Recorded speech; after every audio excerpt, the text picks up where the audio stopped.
हलचल TV network और आप देख रहे हैं हलचल टीवी न्यूज़। हर हलचल पर नजर, हर हलचल की खबर। नमस्कार दर्शक मित्रों, हलचल टीवी न्यूज़માં આપનું હાર્દિક સ્વાગત છે। આણંદ પાલિકા પૂર્વ ભાજપી કાઉન્સિલર વિરુદ્ધ થયેલ દુષ્કર્મની ફરિયાદ પાછળ શું રાજકીય પ્રપંચના ખેલના સવાલ ઉઠવા પામી રહ્યા છે? બનાવના સમયે વાયરલ વિડીયોના પગલે સમાજમાં ઉઠી રહ્યા છે સવાલ। ગત શનિવારે 16મીની રાત્રિએ પાલિકાના વોર્ડ નંબર 6ના કાઉન્સિલર દીપુ પ્રજાપતિ દ્વારા તેમના જ વિસ્તારમાં રહેતી મહિલા સાથે દુષ્કર્મ આચરવાના કેસમાં ચકચાર મચી જવા પામી હતી, જે બાદ પોલીસ ફરિયાદ નોંધાતા હજુ દીપુ પ્રજાપતિ પોલીસ ધરપકડથી દૂર હોય। આ દરમિયાન સમાજમાં ચાલતી ચર્ચા મુજબ બનાવની રાત્રિના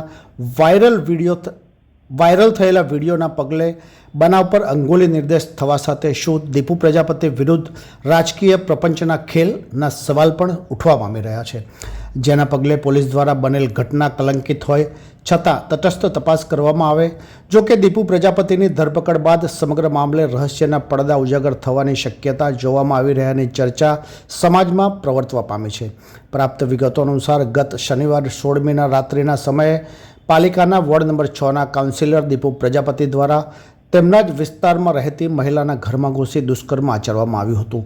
આ બનાવના પગલે ચકચાર મચી જવા પામી હતી, જે મામલે પોલીસ ફરિયાદ નોંધાવતા પોલીસ દ્વારા તપાસ હાથ ધરવામાં આવી રહી છે। જો કે દીપુ પ્રજાપતિ હજુ પોલીસ પકડથી દૂર છે, પરંતુ બનેલ સમગ્ર ઘટનાની ચર્ચા સમાજમાં ઉઠવા પામતા બનાવની રાત્રિના સમયના વાયરલ થયેલ વિડીયોના પગલે બનાવ કલંકિત હોવા છતાં કેટલાક સવાલ સમાજમાં ઉઠવા પામી રહ્યા છે। બનાવની રાત્રિના દીપુ પ્રજાપતિને માર પણ મારવામાં આવ્યો હતો, જે સહિતના વાયરલ વિડીયોના પગલે શું દીપુ પ્રજાપતિ વિરુદ્ધ રાજકીય પ્રપંચના ખેલ રચવામાં આવ્યા હતા ના સવાલ પણ સમાજમાં ઉઠવા પામી રહ્યા છે। સાથે સાથે પોલીસ દ્વારા તટસ્થ તપાસ હાથ ધરવામાં આવે તેવા અંગુલી નિર્દેશ પણ કરવામાં આવી રહ્યા છે। જો કે દીપુ પ્રજાપતિની પોલીસ દ્વારા અટક કરવામાં આવ્યા બાદ સમગ્ર ઘટના પરથી પડદો ઉંચકાય તેવી શક્યતાઓ સમાજ દ્વારા વ્યક્ત કરવામાં આવી હોવાનું પણ જાણવા મળ્યું છે। ये है हलचल टीवी नेटवर्क और आप देख रहे हैं हलचल टीवी न्यूज़। हर हलचल पर नजर, हर हलचल की खबर।